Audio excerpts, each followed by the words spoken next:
It's Tia. It's been a Mississippi minute, but we bite, baby. What's up, Pynk Posse? It's your girl, Ja. And yep, we back at it like a crack addict. It's your girl, Jiggy, a.k.a. Tanika. Listen, pull up on us. It's time to cut up, because we back. What's up, Pynk Posse? It's your girl, Kogi, and we're back. Pynk Sunday Radio. Hello. Welcome to another bonus episode. And this bonus episode, we have a special guest with us, Tao. Thank you so much for joining us. First order of business, introduce yourself to the audience. Hello, everyone. So nice to be back again. My name is Tao. I work on Pvalley and some of the other famous shows, like the upcoming Noah's Ark project, and I'm here. Yes, you are. I think first thing, congratulations. That's the first thing I want to say to you, because the Noah Ark project is a huge feat for all of us who have been fans for a very, very long time. I don't even think social media has been quiet yet. Everybody is still buzzing. I've never seen Patrick Ian on the timeline like so much. He is just responding to everything. So congratulations to you, sir. And you're a sneaky one. So much. Yeah, you're sneaky. You're sneaky, sir. Right? How am I sneaky? Yeah. Got this right under our nose, but also right in front of our face at the same time. Yeah. How long? Okay, can you tell us this? How long did it take to film, or no? I don't know if that's really a big secret. I think I saw that somewhere. Yeah, I don't think that's really a huge secret, and I don't think it will be an issue with me saying that. It took just under a month. Okay. So, yeah, just under a month of filming. But, we put in the hours, though. We hit some 20-hour days, a lot of 20-hour days, 16 to 20-hour days. So it won't lack. The quality won't lack. Yeah, I remember seeing that on those videos. Once I correlated that those videos went with that, and it was like another 16-hour day, and we're going to be back at it again tomorrow. I mean, today, to do it all over again. I remember that, too. Oh, gosh, yes. I hadn't worked like that since probably the last few weeks of P-Valley, because the last few weeks of season 2 of P-Valley, we were putting in those 20-hour days, too. So literally, I got time to go home, shower, sleep for an hour or two, and I'm right back up at it, But I love what I do, though, so it was well worth it. And if you pay attention, I drop little gems here and there. You might not know what I'm talking about, but it makes sense later on. Right. But it was such an honor to be a part of that. I remember sneaking to watch Noah's Ark when my parents went to bed, because we only had a television in our living room, right? So I could sneak and watch it and turn it down really, really low when they were asleep when I was like 15. And I was like, oh, my gosh, I can't wait to graduate. I'm going to move into L.A. I'm going to be an artist. I'm going to have the life of my dreams. I'm going to have friends like this, blah, blah, blah.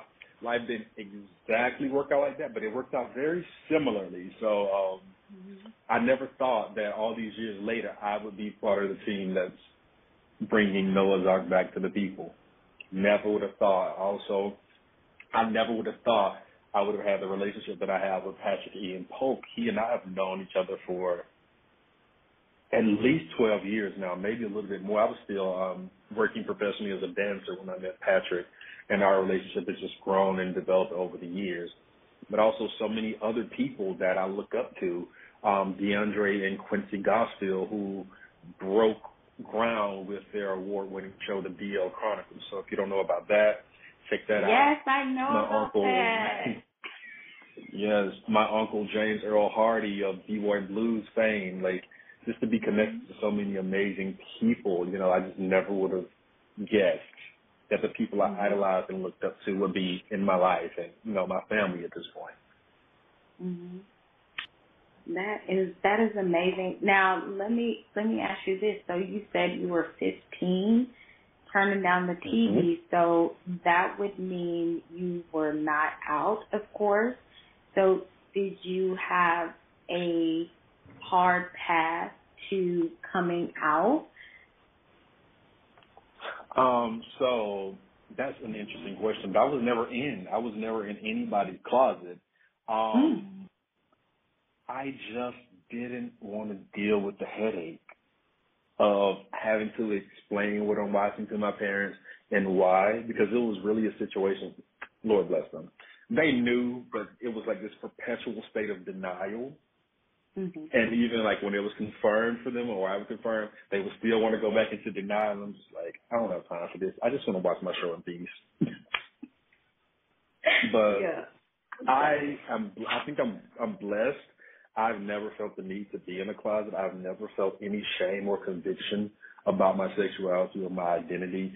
And I grew up as a church kid. Like all of the gay bashing and hate, it never affected me. It never made me feel bad about myself. But I know that's not the story for, I would argue, most people.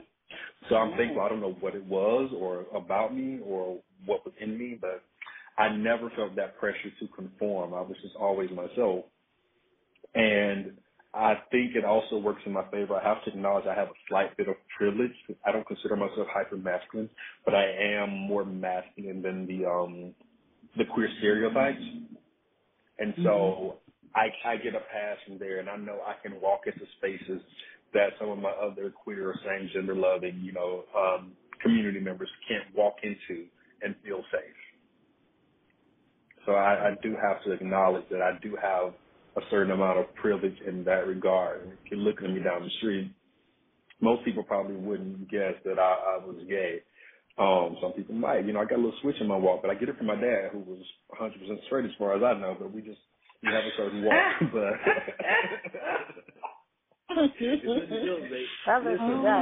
without telling us you got cakes. Oh my God! I said walk. I'm so sorry. Walk. Wow, I'm speaking about kinesiology and anatomy here. And here we go. We're taking it to the gutter. I was wildly inappropriate, and I'm so sorry for that. But, you know, I do be in the gym working on my fitness. Okay. Every day.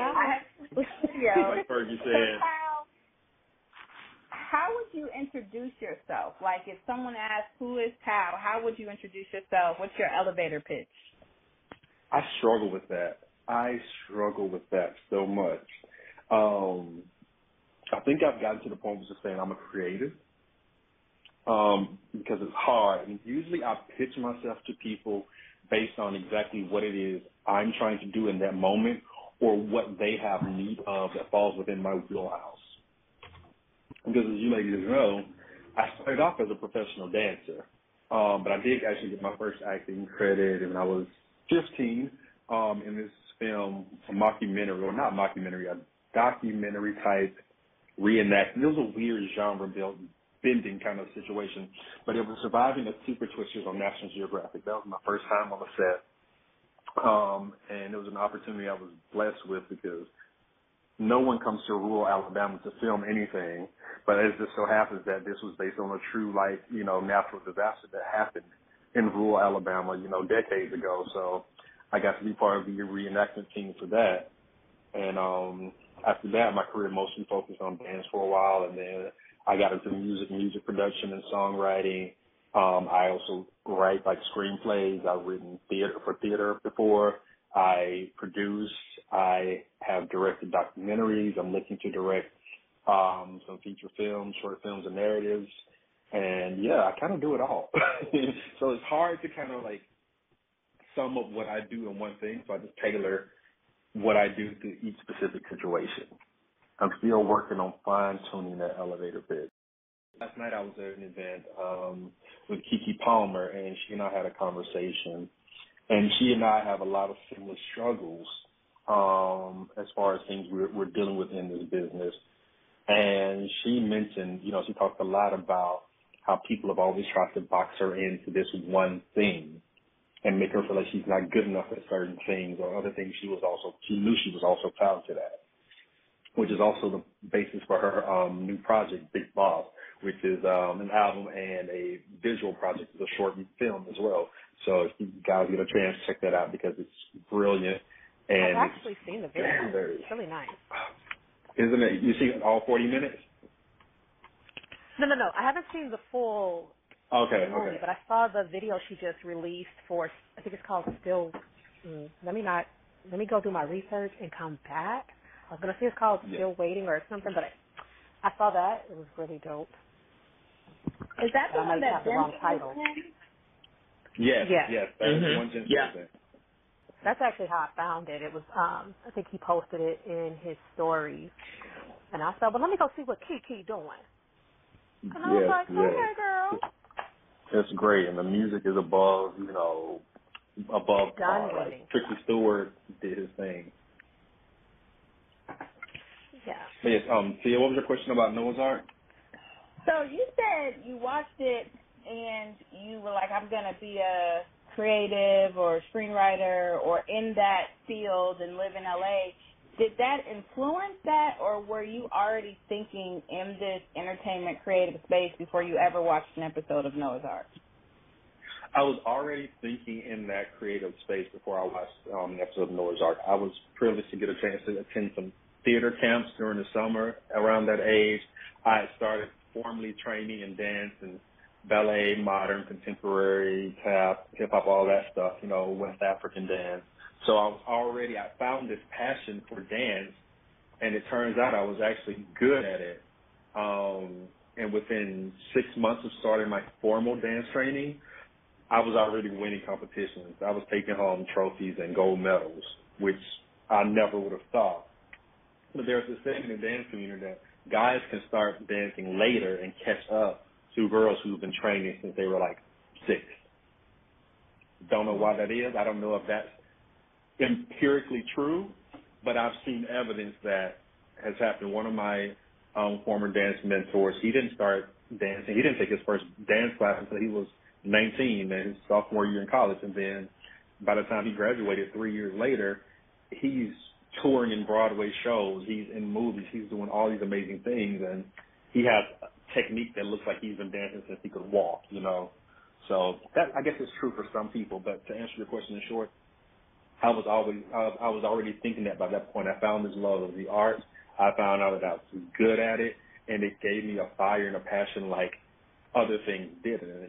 Before that, I thought I would be a doctor or a scientist, because I love medicine. I love academia. I was the kind of kid, I would watch surgeries for fun. My mom was a nurse, so she would have to watch surgical videos to prepare for certain procedures and things like that. I would watch it with her for fun, eating popcorn, like, this is fascinating. But something about the arts pulled at me more than the medicine and the science did, which I didn't think was possible before that point.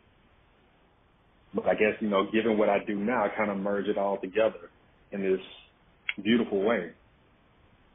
Mm-hmm. So kind of speaking to that, how did you get to, the movement consultant kind of thing? Did it start with, a physical therapy or kinesiology or exercise physiology background, and then you combine that with the dance background and it became movement consultant? How did you get there? I'm going to answer this in the context of P-Valley to keep from getting too convoluted. But yes, my credentials in medical massage therapy and rehabilitative body work is what got me in the door there. And once I was there, people found out, oh, he's a dancer. He's a trained dancer. He knows movement. He knows this. And then I started getting kind of pulled into the choreography process and the rehearsals and asking, people asking my opinion. Brandy wanting me to help her figure out her choreography and adjust for certain injuries. And then the head choreographer, Jamaica Craft, she saw me one day helping Brandy, and she was like, yeah, I'm pulling you in from now on. Especially when it comes to Brandy, we'll be sending you videos of her choreography. Let us know what you think. Let us know what we need to tweak. We want her to be safe, and we want her to look good. And any way you can help with that, we will appreciate it. And I was beyond honored for someone like Jamaica Craft to ask me for anything, you know, and for her to tell me to come back to the dance world because that's where I belong. I felt seen for the first time in a very long time as far as dance was concerned. And I was also just so grateful and humble because Jamaica Craft doesn't need my help with anything. She can figure things out on her own. But she saw the value in my medical knowledge and my medical training and how I intermingled that with my dance background. She saw the value in that marriage of skills and knowledge, and she put me to use. And I'm forever grateful for her giving me that opportunity to do what I do best. Because if there's one thing I know I can do, I can make other people look good doing whatever they're doing. I've proven it time and time again on multiple productions and with other social community works I've done.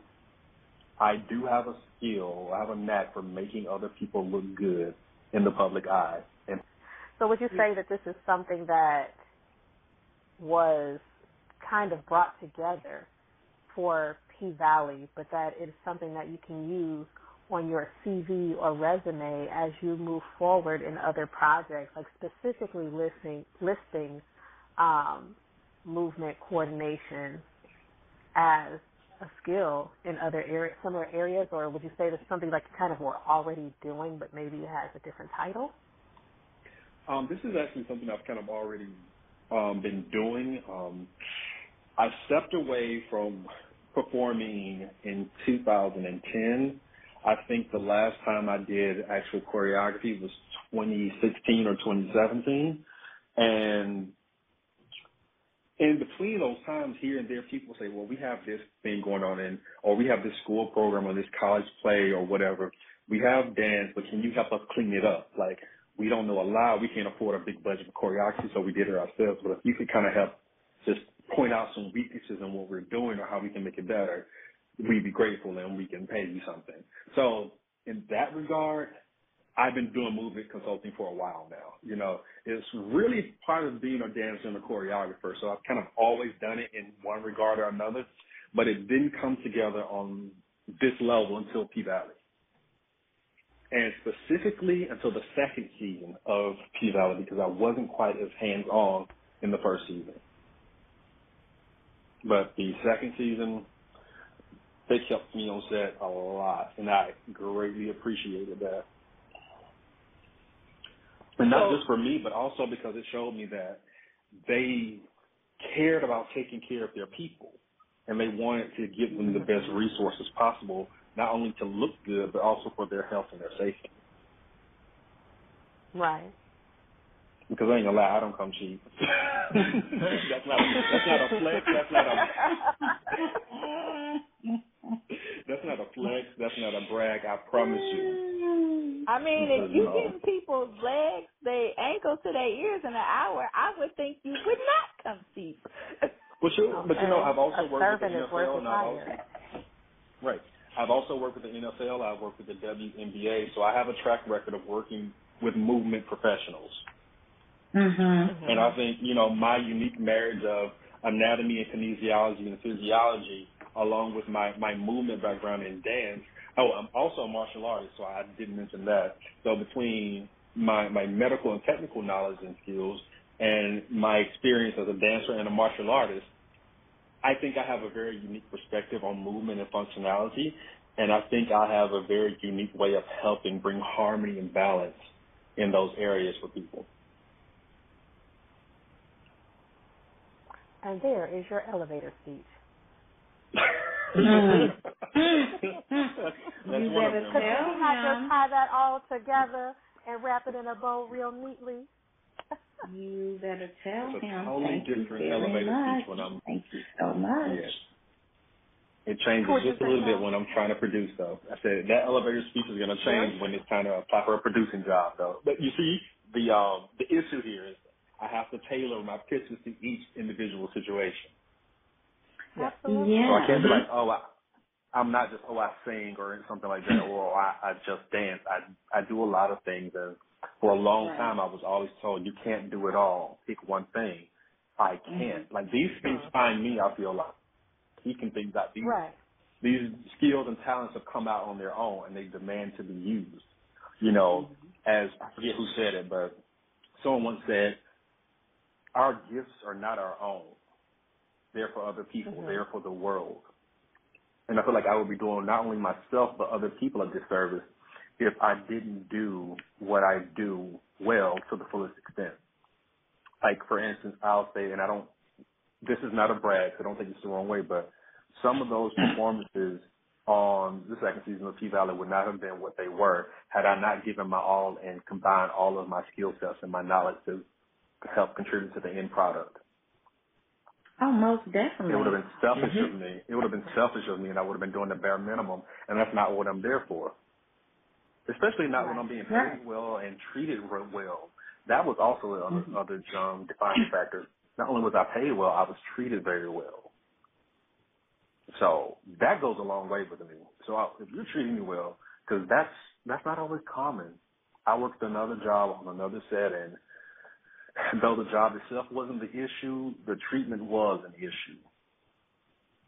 So you don't take that for granted in this business when you're in a welcoming, affirming, accepting, and nurturing environment, because it's really rare. Well, I think especially in your type of position, it's real easy for people, especially if they think they have some level of star or what have you, to think that your position isn't important, when it's literally like, if these people can't function, move properly, everything else, then the production has holes and doesn't get to where it goes. So I can see people thinking, oh, he's the rehabilitation specialist, the movement consultant, and thinking that's not as integral a part of the production as it actually is. You know what? I'm going to be honest here. There was a point when I didn't think it was very integral to the production, and I'm not going to go into a lot of detail about that, but a few people snapped me out of it, including Brandy, and she was like, well, what are you talking about? I can't do what I do without you. I need you to get me on that pole. I need you to help me do these back handsprings and all these other tricks, which a lot of tricks were cut out. You guys didn't see a lot.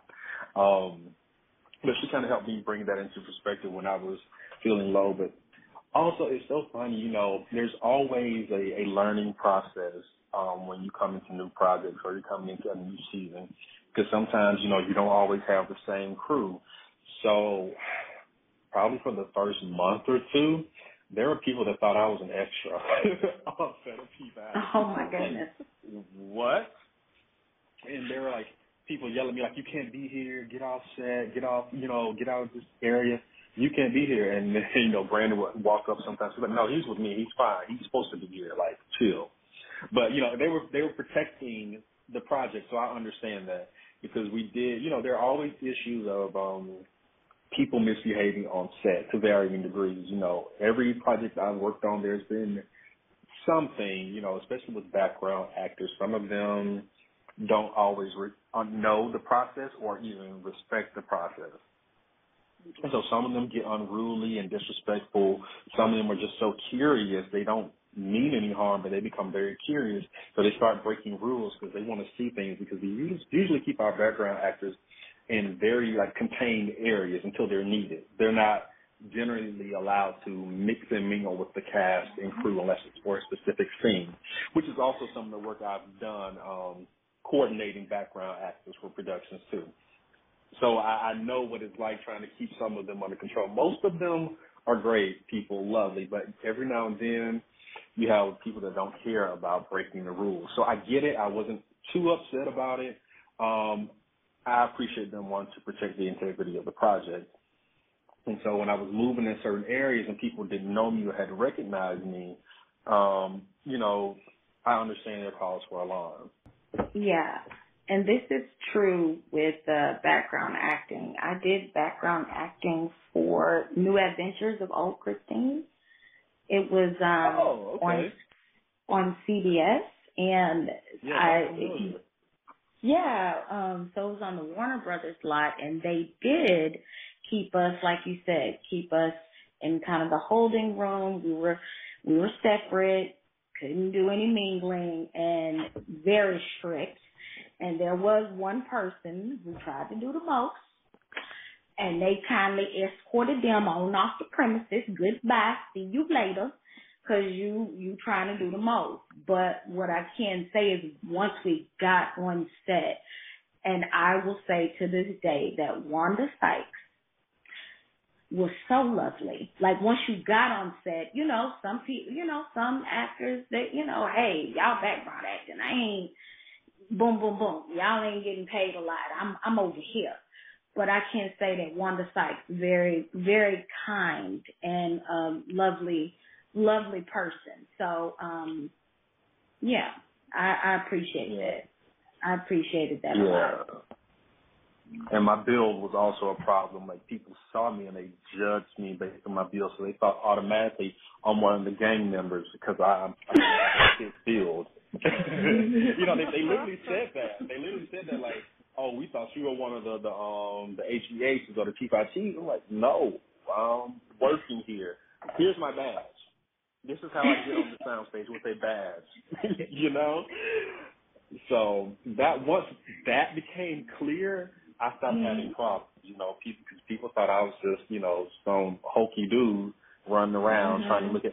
And also, this is a very sensitive show, Pvalley. So I can understand when you see, I hate the stereotypes, but I also understand because I protect my ladies at all costs on Pvalley. That's just what it is. And if there's something they need, there have been a couple of times where I raised a little bit of hell, like, my ladies need X, Y, and Z. Now, get it for them, please and thank you, Because if you don't take care of your people, like, I'm there because of them, so I'm there for them, right? But these women are walking around next to naked most of the time. So I can understand if there's some strange guy they don't recognize walking into these areas that very few people are allowed into. And so they didn't realize I had Zone A clearance, which means I have contact with all of the essential people, all the higher-ups, the Quatori, the EPs, and the core cast and leaders of the crew. And so until once they realized I had that clearance, it was all good. But that's something very sensitive to protect because, again, they're in a state of undress most of the time. And I know that. So who's this strange dude walking into the dressing room? Yeah. Yeah, just like Murder. Just like Tanika pointed out, why the fuck is Murder going into the dressing room? Why the fuck? How you know his way around the goddamn club, okay? Right. It was pretty much that whole situation. Like, who is this dude walking in and they're naked in there and all that stuff, but so like they were like, we don't care, that's his pal, he's fine. And I was just like, I would have to yell like, no, get your robe. They're like, it's fine, we're changing, we'll be done in a second, you okay? Oh my god, right? It's so crazy. And after post the video, they would love to mess with me, especially Simone. They would come into like an area where I'm in, or they would get me like in the locker room with the Pynk, and they would just all like start twerking in their just take their robes off and have like an ass clapping competition. They're like so silly, and they knew it made me uncomfortable because I'm like I'm trying to be a gentleman and respectful, and they know I'm not looking that way, but still, it's like, can y'all stop and Simone be like, nah, you gonna see this ass shake today. Good times, man. Good times. They have so much energy. I don't know how they have all the energy to do all that for those hours on end, but we had some good times on that set. So how did you even get to Pvalley? Because I know you live in Atlanta, it's filmed in Atlanta. Like, was there a networking connection? Did you interview for the position, or how did you even get there? I did not interview. In a way, no, I won't say that. I earned it. I was going to say nepotism, but that's not true because I earned it because I would have been doing way more for sooner. Patrick is the long and the short of that. My relationship with Patrick is what got me on the show. And if I understand correctly, there was someone else they were using before me or my partner Haley came along, and for whatever reasons it just didn't work out. And so Patrick was like, well, I know a guy, and he's like, I'm going to recommend you for this. Don't make a big deal of it. Don't say anything because I don't want them to think I'm like recommending you just because I know you. I want them to recognize you for your knowledge and your skill. So I'm going to recommend they bring you in, and they did. Yeah, so that was the result of my... Like the second or third interview that we've done where Patrick's name was mentioned, and it was like direct calls. I don't know why, I just love hearing that about him, that as he has kind of graduated up through the ranks, he remembers people. Because even Rodney Chester of Noah's Ark was like, he did a podcast interview, and they were like, well, did you audition? He was like, no, Patrick wrote the role for me after we worked on something else, after he worked on Pynk with Patrick. And it's like, you know, just that, like, he really thinks of people along the way. And I just love, because I think this is the third interview that someone has mentioned basically something like this, like they needed something and Patrick called me, or he emailed me, or he texted me because he's known my previous work. Yeah, and it wasn't like an automatic thing. I think by the time I actually got the call to come work on the show, I'd known Patrick for close to 10 years at that point. And it's so funny. I feel so attached to P-Valley, right, for several reasons, but mostly because I was literally there in the room with Patrick when he was taking the initial calls about developing the show. And most people don't know that I was literally with him when he was on those initial calls with Victoria and other people about the show, when there was still a play in New York. Wow. Yeah. So, and I remember being with him one night. We were out on his balcony talking, looking over the city in like downtown Atlanta. In this place he was waiting for a production, and he was on the phone about it. Once he got, I was like, okay, so how can I get in? I want in on this. And he was like, yeah, all right, whatever. He just kind of laughed me off, and I just kept asking about it, and he just waved me off. And I said, okay, cool. He's not interested in me for this project, whatever. And fast forward a couple of years, and there I was. So it all came back around. I really do love that, because I think we're at a time, especially for Black creatives, where sometimes we're not helping each other enough. And so it's this competition, you know, of elevating and forgetting where you come from. And so anytime I see Black creatives that have gotten to that mountaintop, if you will, like, and so it's like Issa Rae, you know, even Tyler Perry, you know, Quinta Brunson, like just all Katori Hall, just Patrick, like all these people, and then they just bring their people up. That to me is more respectable, because there are, and I'm not going to call out the person, but there is a showrunner that has really treated a Black actress horribly in her show, and she suffered for many, many years, whether it was through hair, whether it was through makeup, and there was a lot of trauma involved because there wasn't any, you know, support there, because she's Black and the showrunner is white. And there was a lot of suffering. And so for Katori to have that, like you told us earlier, the head of makeup is like head of hair, you know, just having that Black set like that, and then to have a Black actress be alone and finally break free, that's another reason why I think I connect so well with P-Valley. So I love hearing stories like that, like Tia said. I really do. So thank you for sharing that. And, you know, of course. And I also had to learn to appreciate Patrick's vetting process, right? We've been friends for years at that point. And I'm like, so why don't you trust me? But Patrick knows me socially, and we had mutual friends in the industry, but he never worked with me himself. And he doesn't take recommendations from just anybody. So I understand why he was cautious, because, you know, I'm bringing you into my world, and this is a big deal. I can't afford for you to misstep and embarrass me or yourself on this set. I can't afford any problems, you know. And again, you know me, so why would you think? But then again, I now have been in a position where I've tried to help people that I thought I knew, and they end up embarrassing me. They end up burning bridges. They end up ruining very valuable connections for me. So I do understand and respect his need to still vet me professionally, even though he knew me personally. So there's also 100%. That level to take into account. So, yeah. So initially what I was taking as a no for Patrick was a not right now. Mm-hmm. And it all worked out. You know, I was going from working with him on P-Valley to now Noah's Ark. Amen. Just waiting for it. Okay. Well, you know, I'll say this. P-Valley and Noah's Ark have laid the groundwork for a lot of good shows to be birthed. So you never know what's coming down the pipeline. Someone posted on the timeline, I want to say it was today or yesterday, but they were talking about how BMF, not that I should say a show, but a show is filming again for their next season, and like the last season just finished.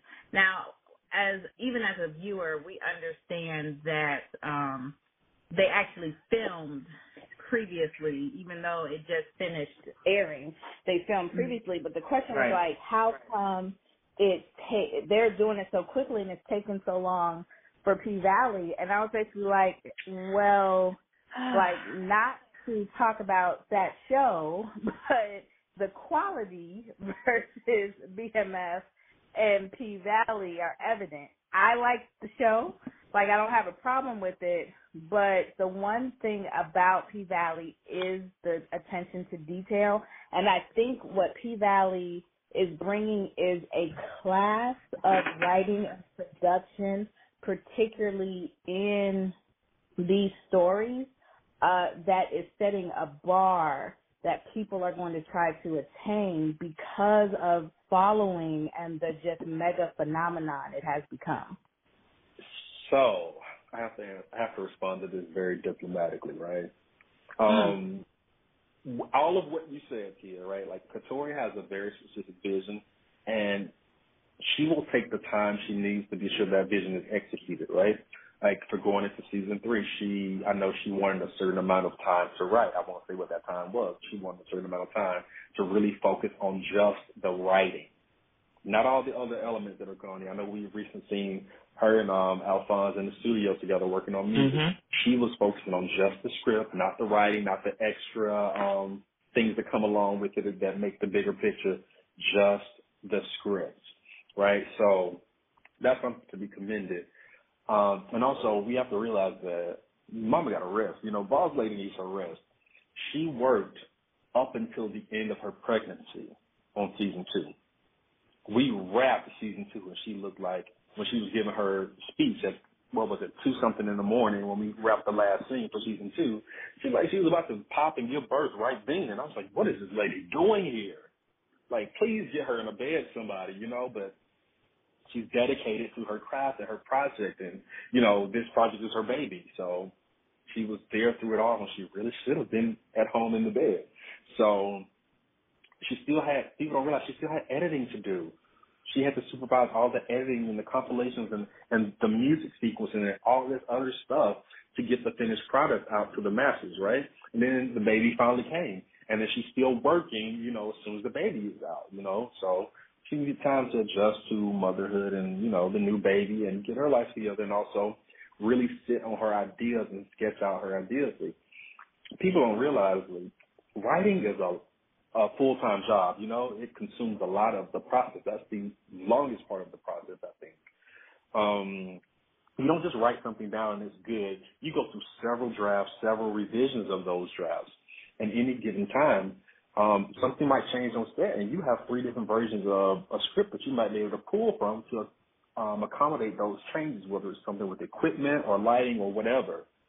Like, I'll say this. Here's an example on Noah's Ark. There was something that happened one day, and we had to change things up last minute.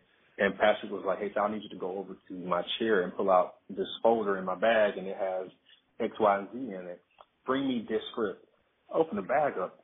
There are like 3 or 4 different versions of the script in there, all color-coded, to account for any slight adjustments we have to make. So the writing is never fully done. It's an ever-evolving process, and it goes on throughout the film. It's very intense. You ladies know, after taking a year off, I just started writing again. and I'm just finished the first draft of the first episode of this new series I'm working on. I'm probably going to go through 3 more drafts, if not 5 more, of that first episode before I can finish the rest of it. So that's the first part of my answer. The second part, I can't go too. I'm not at liberty to really speak much on this, but I'll just say politics play a very big role. If we had our way and everything was perfect, Pvalley would be coming out a lot sooner, a lot faster. There are certain things that are out of our control. There are things that are even out of Katori's control. The network has to say go. The network has to release the funds. You know, the network says, even though it's Katori's show, the network has, you know, the rights to it right now. They have a lot of power and a lot of say. Sometimes they have other things they prioritize. Sometimes there are hard negotiations that have to be had. Sometimes things just get put on pause and we don't understand why, because we don't get all the answers. There's a lot of layers and a lot of politics involved. That's my answer on that. So just speaking to the timetable of it all, I had a question about something you said earlier when we were recording. You said that it takes 2 weeks to to film per episode. Was that like a extended COVID kind of timetable, or is that like standard 1 episode, 2 weeks, no matter what? No. That varies by production. Mm-hmm. There's another production that I'm aware of that will film upwards of 10 episodes in a week. Okay. I won't say any names, but they literally do that. They will finish an entire season in 2 weeks, a season of 22 episodes. They will do it in 2 weeks. My personal philosophy on that is that's madness, and it hurts the project, but it's not my project, and it works for them, right? So all kudos, all blessings to them. Again, Katori has a specific vision, and we need at least those 2 weeks, and I'll be honest, there were times when that 2 weeks wasn't enough. She's very particular about her shots, and we get so many shots. You guys don't understand, like I was saying earlier. There are times when we will focus on individual body parts, shooting the same scene over and over and over again for hours. We're going to shoot the scene and only focus on the eyes. We're going to shoot it again and focus on the hairline. We're going to shoot it again and focus on the hands. We're going to shoot it again and focus on the feet. We're going to shoot it again and focus just on what's happening in the background while they're still acting like they're being filmed. There are so many shots. We call it coverage, right? There are so many shots that go into pulling this vision together. And though it sounds tedious and overkill, there's a certain luxury you have when you shoot that way because you have more to pull from. There are certain shows that don't look as finished or as polished, and you feel like there's something wrong or something missing because they didn't allow themselves to get that shot. If you only do 1 or 2 takes, that's all you have. And if somewhere in the process your files become corrupted, you don't have anything. You have to go back to the drawing board and start over. It costs more money on the back end. So I think our style of shooting is what contributes to that. And, I mean, there are shows that have been known to shoot for longer than that. There are some shows that only take 1 week for an episode. It just depends on the style and the budget of the show. Now, we've had some debate about this. The first season was 8 episodes. The second season was 10 episodes. Not that you need to express any secrets, but me and Tanika have talked about, Tanika kind of likes that 10-episode thing. I can imagine a 12 to 14 episode, probably not too much of that. Ideally, what do you think the perfect season would be to get a lot of the stuff that you guys couldn't put in these 8 and 10 episode seasons to actually be able to actualize the story with some of those things?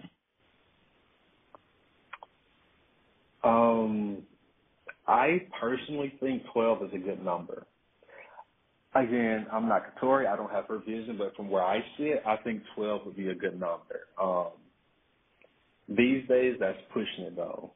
As I've spoken about on social media and with you ladies before, that's another issue we're having with this possible writer's strike, which we'll know tomorrow by midnight, I believe, if the strike is actually going to happen, and tomorrow being May 1st for those that are listening at different times.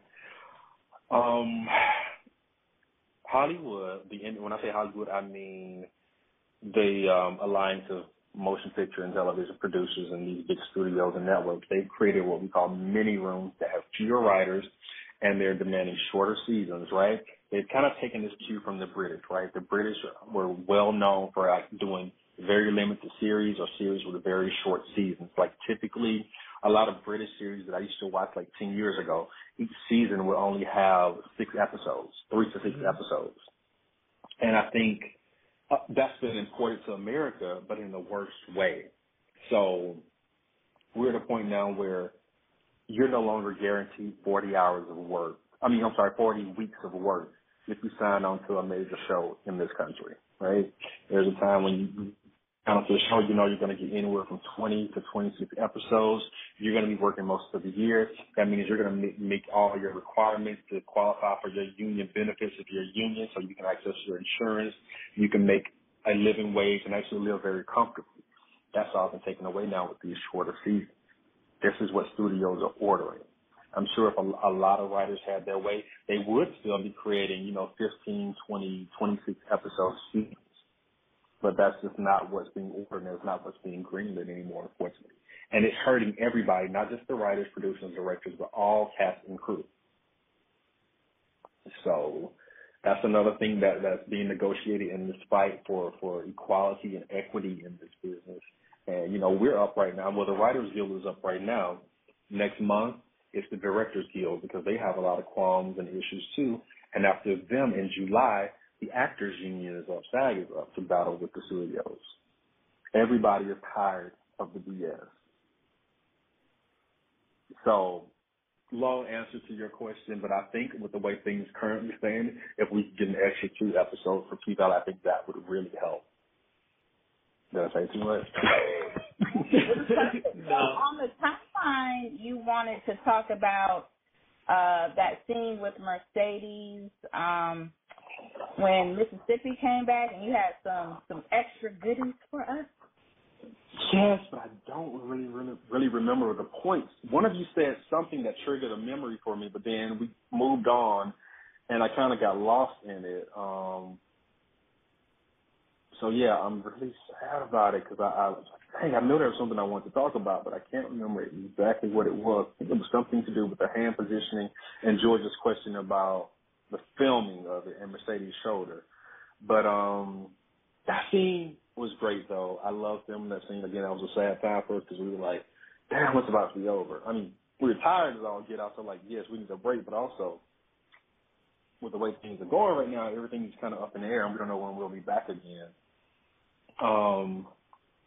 So, yeah, I'll probably have to come back to that one because what I felt like I had was really good, but it's slipping my mind now. Sorry, ladies. So you just said, like, y'all were at the end of filming and you knew to be. So, that y'all filmed the episodes in order is what I'm assuming from what you said. Yes, we actually filmed these episodes in order. Now, there were some situations that came about where there were some reshoots for, like, previous episodes that needed to happen or, things needed to be extended. But, yes, for the most part, these were filmed in order. Is that usual? Because I don't know why I assume or hear about so much stuff getting filmed out of order. Like they shoot it wherever. Well, that depends on a lot, again, budget and setting and what the writing requires. So sometimes there are certain conditions that have to be met physically to get a shot, and so you do it when you can do it. If a scene requires you to be on the mountaintop on Easter Sunday, because the weather conditions are a certain way on Easter Sunday on this specific mountaintop, then you got to do it, right? Right. So you got to do it when it allows. If you're filming, somewhere in Southeast Asia, you're trying to avoid the rainy season, things like that. So for the most part, in my personal experience, things are filmed sequentially. But there are some productions that just film all kind of willy-nilly and out of order, and I believe that's what happens on that unnamed series that I mentioned earlier. They just film a bunch of random scenes throughout the day, and then they're all thrown together. They're all pieced together, to my knowledge. weave together, if you will.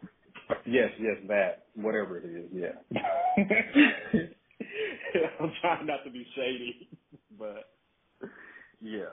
But in my personal experience, most things I've worked on have been filmed sequentially. Now, where that does change is movies. Movies are done a little bit differently. Most people try and film from start to finish if they can, but I've, known projects, they'll film the very ending of the movie first. Again, it just depends on the physical and environmental conditions that are required. And also if there's like a lot of like action and there's a risk of people getting hurt, those are some things that some productions will elect to finish last. That way you can get most of the movie done, and if someone gets seriously hurt, like a main actor, like this whole situation with Jamie Foxx, they're using a double to finish his last week of filming because he's already done 90% of the work or 95 or whatever. So there are some productions, depending on what's called for, they'll get all the quote-unquote safe stuff out of the way first and then save the rest for last, even though that hard stuff may actually come at the beginning of the film or the middle. That makes a lot of sense. And prayers up for Jamie because that's crazy. Yeah. Right. And also, my husband had a stroke, so I totally understand. I'm sorry. Yeah, and it also depends on like the budget and the way the money needs to be spent. Like, okay, we got a big budget for this one particular thing. It needs to happen now before we spend this money on anything else that may come up down the line, because you always run the risk of going over budget, which is typically what people like the line producers are there for, to kind of keep things within budget and even below budget if possible. But we got to do this big car explosion, or we need all these stunts, or we need all these lights. Lights and cameras are ridiculously expensive.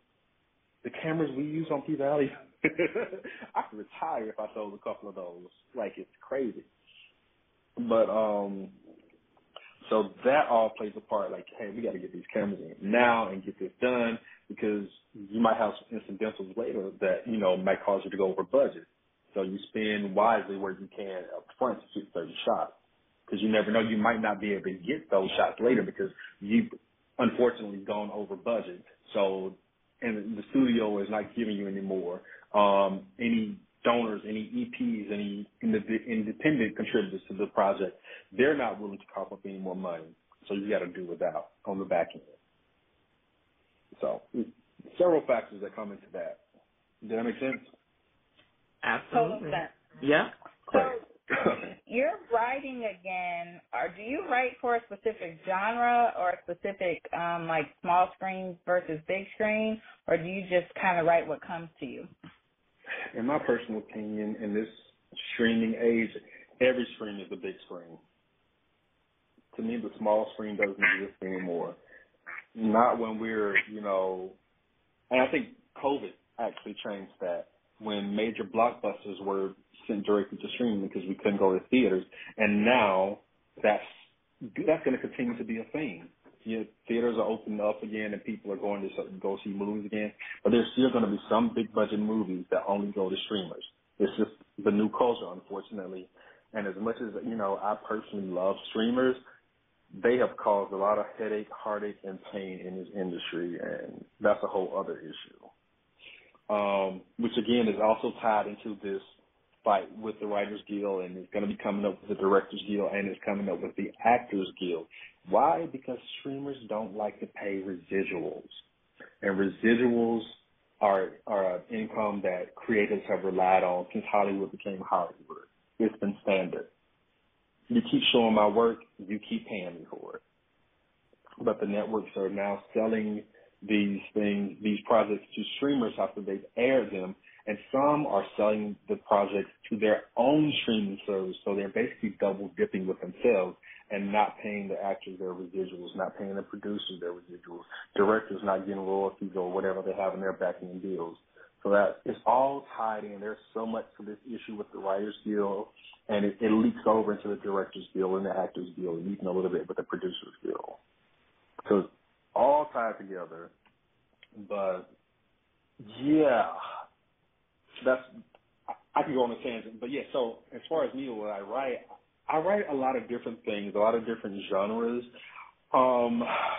I like a lot of suspense. I like thrillers, and I love action. But I also love drama. So I tend to weave all those elements together in my writing. You're going to get some suspense. You're going to get some action. You're going to get some drama. And, of course, you know, I have some queer content that I've been working on for a few years now. There's actually a show that I'm saving for the right time that I've been working on since 2016. And I really feel it has the potential to be huge. So I'm still fleshing that out. I'm taking my time with it because I feel like once it's out there, it's going to blow. Like, that is my baby. Above any and everything else I'm writing right now, that is my baby. This new project I'm working on, it's an action drama that features a heterosexual black couple. That's interesting. Why are you choosing to do that? I guess that's the best way I can ask that question. Because you can't put me in a box. This is what I've been saying for the last few hours. You can't put me in a box, baby. No, my stories are about a lot of different people. You know, when I was writing theater, this one musical that I was kind of sketching out many years ago, like well over 10 years ago now at this point, it was an all-female cast. And I actually still love the idea, and I may see if that could be a mini-series, actually. But I don't need to wear my blackness or my queerness on my sleeves. And when I say that, I don't mean in a way of denial. I mean, I feel like it shows, and people know. It's no secret, right? I mean, look at one of the pinned photos on my Instagram. It literally says, "I'm black, I'm gay, and I will fuck you up." And I'm holding a knife and a bat. Like, that doesn't need to be just continuously pushed as if that's the only thing I am. There are more levels and layers to me. And so there are other stories that I want to tell. There are other characters that my mind, my spirit has birthed that come to the forefront and say, I have something to say. So who am I to deny them? Because by denying them, I'm denying me. And I have a particular passion for showing badass women, especially badass women of color, in a positive light. And that's what this new series I've just started on is going to do. She and her husband, but she's not your demure housewife who has to rely on her husband for everything. No, she handles business herself. And she's a tribute to the women that I come from. You know, I always say I come from, are you okay, love? Sorry. Well, I always say I come from, like, warrior women. Like, I come from a matriarchal family, and the women in my family on both sides, they did everything men did. They went out hunting. They went out fishing. You know, they helped build houses, too. So I didn't grow up with that. I didn't grow up with the suburban stay-at-home mom, housewife trope. And so I need, and I feel like there's too much of that. I hate seeing all these damsel in distress stories because I know women are so much more than that. Women are so much more capable of that. Women are so much smarter than that. I mean, I personally believe that women are smarter than men, and I believe that women are more capable than men in most ways. And I'm a man, and me being gay doesn't, like, take anything away from that, because if a lot of men are really and truly honest, we can be real idiots sometimes, gay, straight, bi, indifferent, non-binary, whatever. If you identify as a male, you know the male sex can be really thick-headed, downright dumb at times. And I appreciate the clarity and the balance that feminine energy brings. And I think that deserves to be highlighted as more than this week's Victim of the Week story. So, I agree. Sorry. Ty, I just had a question, not to change the subject off what you were talking about, but to go back to the pending strike. So I think we heard that the writer's strike was, like, kind of coming. We knew it was coming, and it makes me nervous because I remember the last writer's strike. To me, it kind of ruined television for a little while we were like inundated with so many like reality shows, and it took a while to get away from that and get back to good television making. And then you speak of the possible the directors are ending, their contract is ending, and then SAG's contract is ending. Is there like a possible, or is the idea of a strike from those two groups kind of in the pipeline also, like it was for the writers? So traditionally, the Writers Guild has been a lot more likely to strike than any of the others. And that's for a variety of reasons. At the end of the day, again, it's politics. The Directors Guild is not prone to striking, but it is within their power to do. They can authorize a strike, and it very well could happen, especially now, because a lot of directors have been screwed out of their back end, pay. I actually have a friend who's a director. He's been doing a lot of great work lately. And he recently, we caught up, and he was in town, and he sat down, and he told me what he took home from a movie he's been working on. And I said, you got to be kidding me. It was an insultingly low amount for the work that he had to do. The actors took home more than he did. And he had to stay after months longer than they did to do the editing for the film. And now when I say the actors took home more than he did, I mean significantly more. So we're at a place where, and that's not even, the actors, it's give or take with them, but because people need to work, and the studios are relying on people's need to work and people's need for money to be able to always hire people in. They don't think these strikes can really, really happen. But I think we're at a point where it's more likely than ever that those three major groups will all strike. Especially the actors, because actors, again, also, because they're no longer getting their residual payments as per their contract, with their royalties, because of streaming, they're more likely to strike. Look at Monique. Monique is suing, NBC over the Parkers, because she has not been getting her royalties for years. And, a lot of people want to say, oh, Monique is stirring up mess again. She's absolutely right in doing this. If you actually know what's going on, she's more than within her rights to do this. Why? Because a few months ago, the producers of the Parkers successfully sued NBC for their residuals, or their royalties, because they weren't getting their royalties that they were owed either. So they had to take them to court. We're now at a place where these major networks and major studios would rather fight you in court for you to get your money than to actually just give it to you honestly. And it's actually this whole business of them putting their own work on streamers or selling their own work to themselves, because most of these streamers are owned by the same handful of companies, right?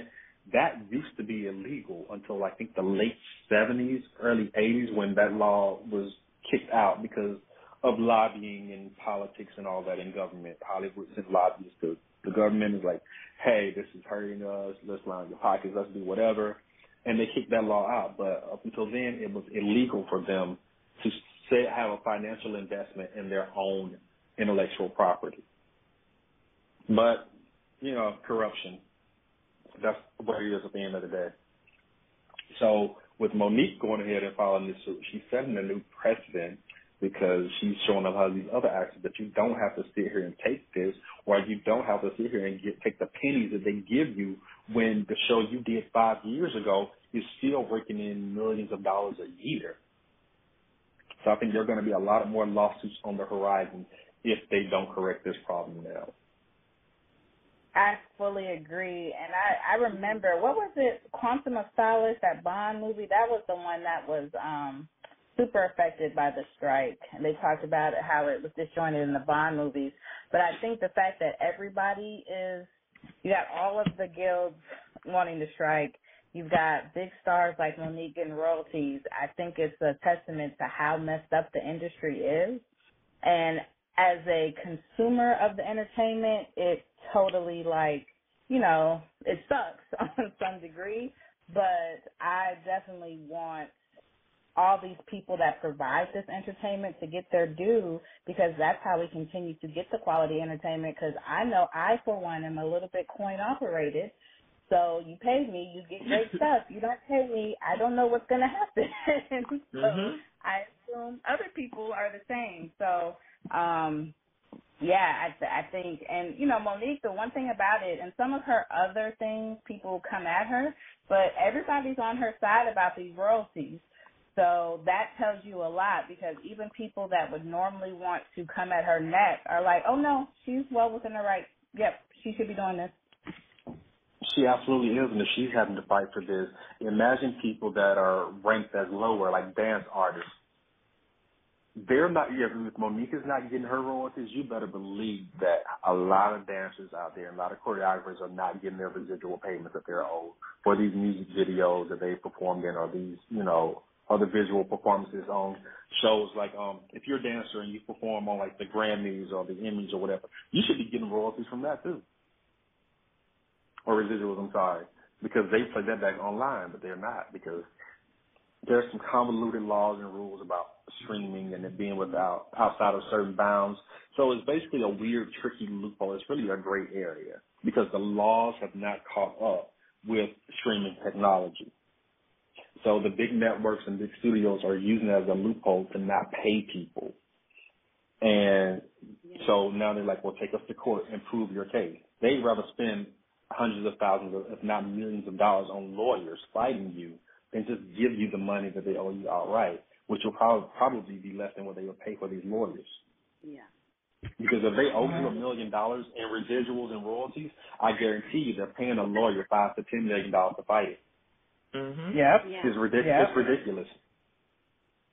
And listen, I know when I was background acting, I know it's not a lot of coins, but listen, every time I'm on TV Land or any of these other goddamn little networks, can y'all send me my little $100 check, please? Like, I mean, you know, it's a little coin, it's a little gas money. You know, I'm tired of friends calling me to my, hey, I saw you on TV again. Okay, really? Yep. That's another issue that I'm sure will come up. I'm just saying, like, you know, we're not writing or anything, but it's still kind of sad how top to bottom are affected by everything. But the big people Absolutely. at the top, they ain't worried about nothing. And I think, who was that? Brittany Nicole, I think her name. Is it Brittany? Who works on Abbott Elementary and other shows. Oh, yes. Yeah, and she was talking about some of the staff writers even are working so many, like, having other jobs and stuff because they're not even, I mean, they may make, like, what, $25,000? Like, come on. And they in California? It's unprecedented. Man, come on, shit. Yes. Let's be real. There's a time when you can live comfortably as a staff writer. You can pay all your bills, all your living expenses, travel, but no more. And one of the problems is with this whole, it all ties in. All these issues I've mentioned, they're all grouped together. But because we have these shows with shorter seasons, we have these many writers' rooms. Yeah. There is not as many opportunities for new writers to break in, and seasoned writers to be elevated, and that's done on purpose. These studios and networks are doing it on purpose. So you have a veteran writer. Let's just use Brittany Nicole for example. She's been, you know, a showrunner. She's been an editorial writer and all stuff like this. But now with this new structure that these studios have put in place, she can only find work as a staff writer. A staff writer is an entry-level position. It's basically the internship of screenwriting. That's where you get the bare minimum. That's when they don't have they can pay you the absolute floor, the minimum of what the union requires you to pay. You're a veteran writer. But for the next 5 years, all you can get are staff writing jobs. You don't have any room for promotion, any room to grow. You're not growing to an editorial producer. You're not growing into a showrunner. You're not growing into an executive producer. They've cut off the chain of progression and expansion, which really hurts shows in the long run. And they're not paying as much because the shows are shorter, the seasons are shorter, and they're finding other ways to take money off. There was a time when, let's just say, you sign on to a show, the union requires that your minimums be $25,000, just using that for an example. Most shows will be like, okay, you have a good resume, you've proven yourself, or you haven't written on a show before, but we like your writing samples. We're going to start you at $50,000. Now that's not happening anymore. Now the studios are only paying the bare minimum. The minimums were put in place as an insurance policy for writers by the union, right, and their agreements with the networks. Now, instead of the minimums being an insurance policy, in case, anything happens, you get hurt, you get sick, private counsel, whatever. Now the minimums have become the standard instead of the insurance policy, and that's the problem. A writer shouldn't have to work 3 or 4 shows a year and still be living paycheck to paycheck. I mean, we're just coming out of a time when writers were able to, if you were a good high-level writer, you can write 2 episodes of television per year and make 6 figures and still be cool. Those times are gone now, unfortunately.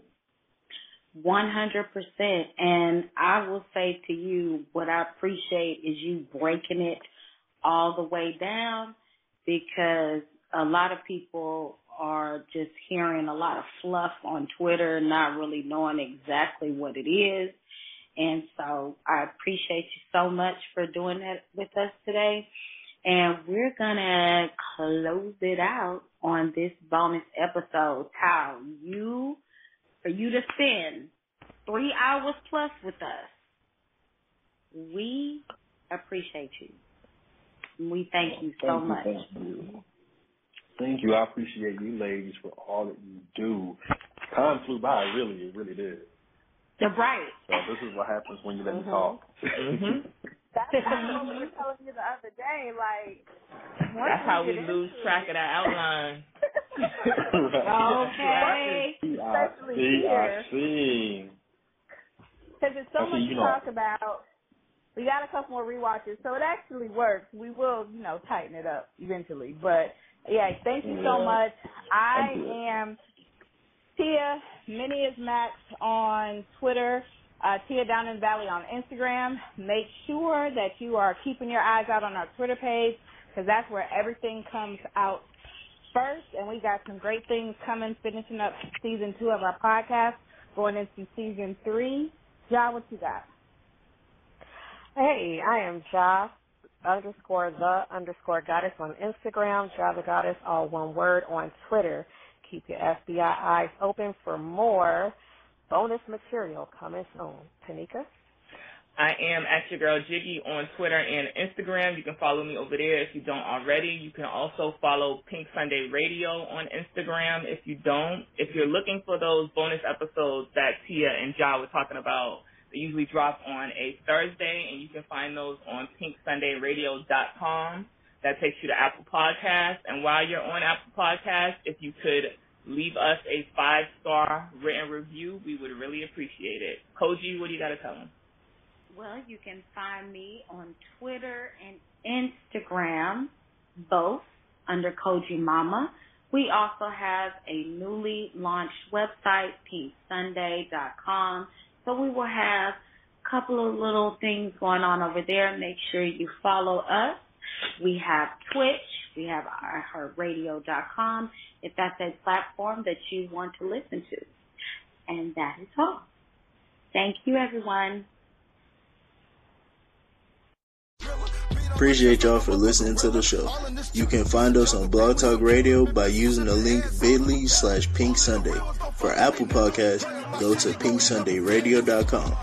Make sure after listening to the replay, you leave a 5-star rating in the review, as well as a subscribe. For Google Podcasts, go to PynkSundayRadio.com/Google Podcast, as well as Spotify at PynkSundayRadio.com/Spotify. Hope to see you at the next episode.